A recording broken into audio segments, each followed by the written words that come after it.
What is going on, YouTube people? Neo Cards and Comics here today to talk a little Topps 2023 Series 1. Much ballyhooed, much discussed. A lot of debate raging online on Facebook groups, other videos, all over the place about, is this overprinted nonsense to the moon? Why is it in every store? The breakdown of hits between hobby and retail, all sorts of nonsense, shenanigans, the whole 9 yards, all of it. All of it. And I just kind of want to sit down and put some thoughts out there about it. So that's what we're going to talk about today. Right now, these are the lowest listed boxes on eBay. You're looking at basically close to 220 pre-tax.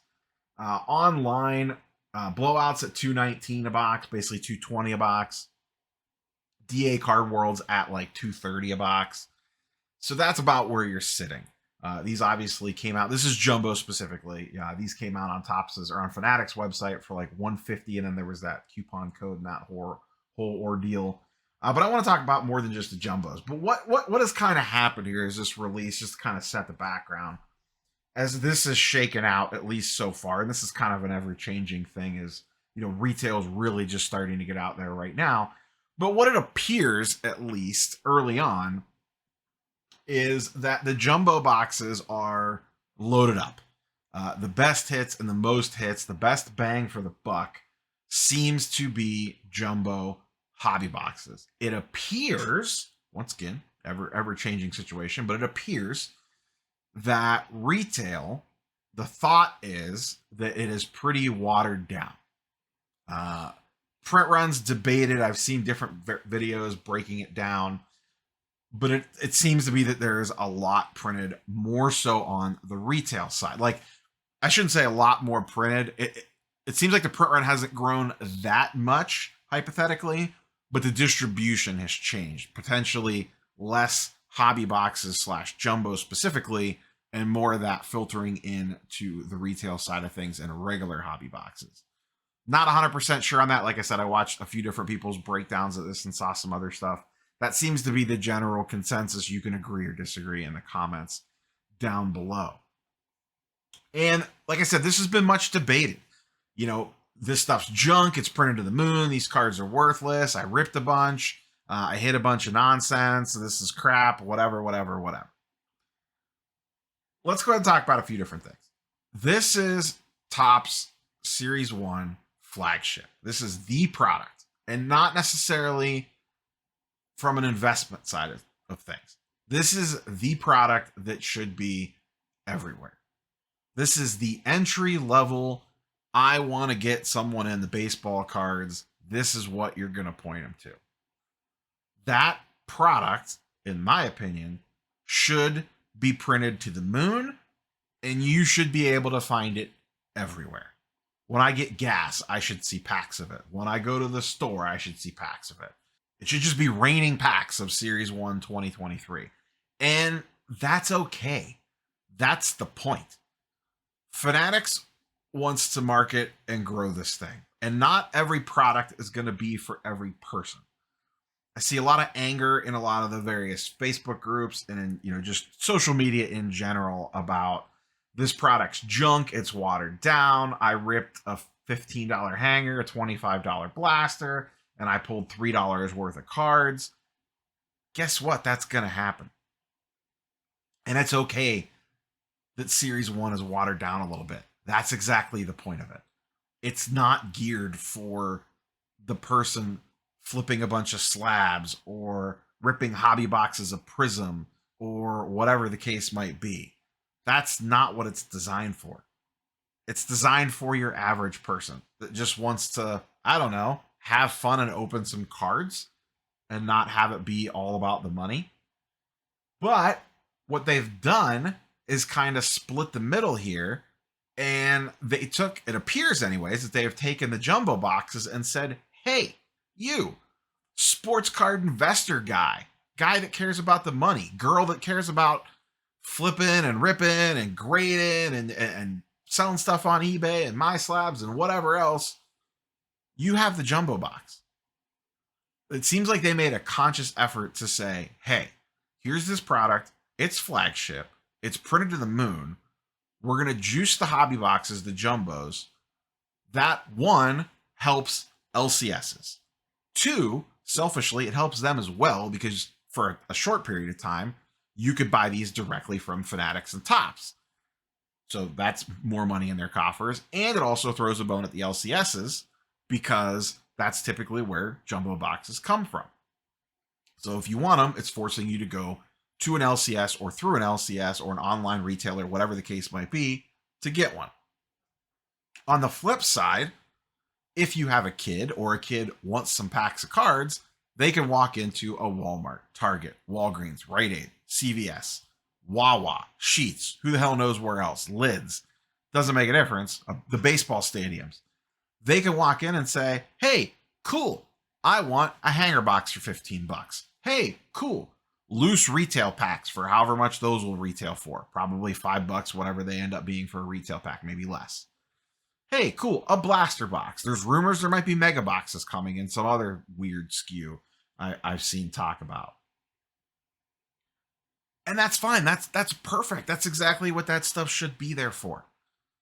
This is the product that should be printed to the moon. Not every single release is for every single person. And I actually think, at least, like I said, based off what I'm seeing and hearing, that I kind of like the way that they're handling this. I'd be curious for your thoughts and comments down below as always, but I'm okay with them juicing the jumbo boxes, watering down retail, and printing it to the moon. Guess what? It's okay if Series 1 sits on the shelves all summer long. It should. It should be there anytime someone wants it. It should be readily available for them to walk in and get. Now, should every product be like that? No. Should Bowman Chrome be printed like that? No.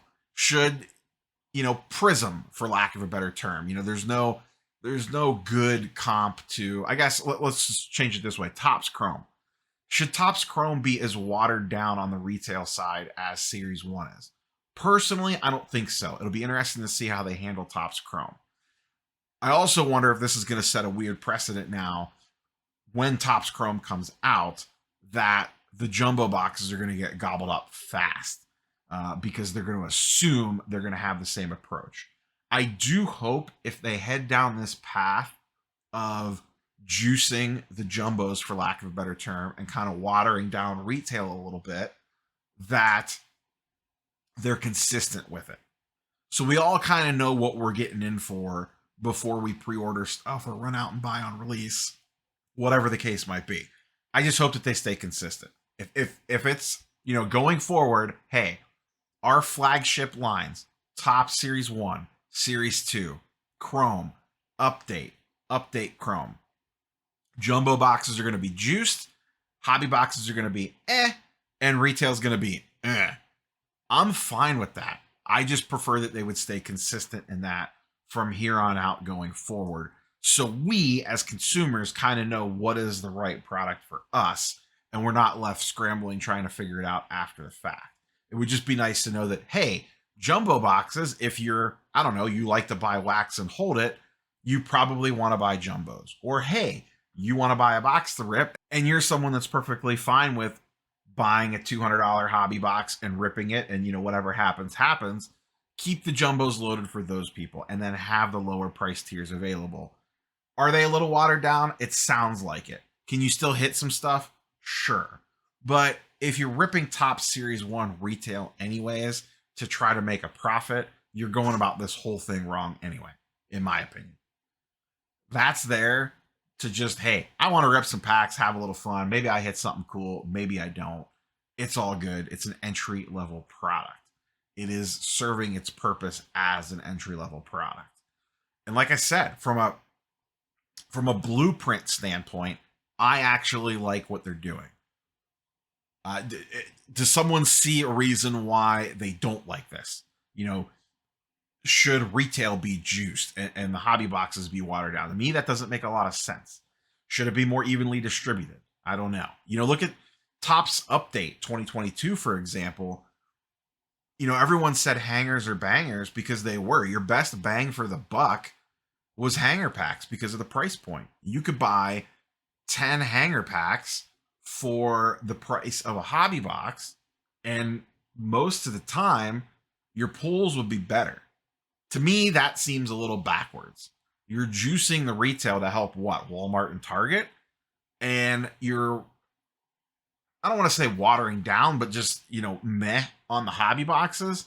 That's hurting you as someone that's looking to sell direct now as Fanatics slash Tops, and you're hurting your LCSs. And a lot of people will debate in the comments, they don't care about LCSs one way or the other. Maybe that's true. Maybe that's not true. I think they still need them just from a marketing perspective and a place for people to gather and get excited about cards. You're still going to need something like that. Now, as we've discussed a lot over the last couple of years, they are going to want a modern style LCS. They don't want the old guy sitting in the back corner smoking 6 packs a day, reading his Beckett. They want a modern styled shop like Indie Card Exchange, Card Collector 2, 101 Sports in Cleveland, just to name some local ones in my region that fit that bill. There's plenty of other ones out there. So, like I said, I'm kind of okay with this if this is their plan going forward. Be interesting to see the next mainline release if that's the case. How do they handle Topps Chrome? How do they handle Update? How do they handle Series 2? A lot of that will also depend on what the rookie classes look like for those. Who gets called up that gets added to those products. That's yet to be seen. Who could possibly sneak into those checklists? We'll have to wait and let the baseball season kind of play itself out a little bit. But that's kind of my thoughts on this whole 2023 Series 1. Is it printed to the moon? Probably. Does it matter? No, I don't think so. In fact, I think it's kind of smart. Are the jumbos juiced? Seems like it. I'm pretty okay with that too. Is retail watered down? Seems like it. I'm pretty okay with that too. A 5 or 10-year-old kid going in that's just getting in the cards and wants to rip some baseball packs and maybe build a set or collect their favorite team or whatever isn't going to care that they pull a refractor, rainbow foil, purple disco swirly ball out of 500. Some people are going to care about that. Some 10 and 12-year-olds probably care about that. But if that's your chase, guess what? Series 1, retail specifically, probably isn't for you. That's all I got for you, boys and girls. Catch you on the next one. Peace.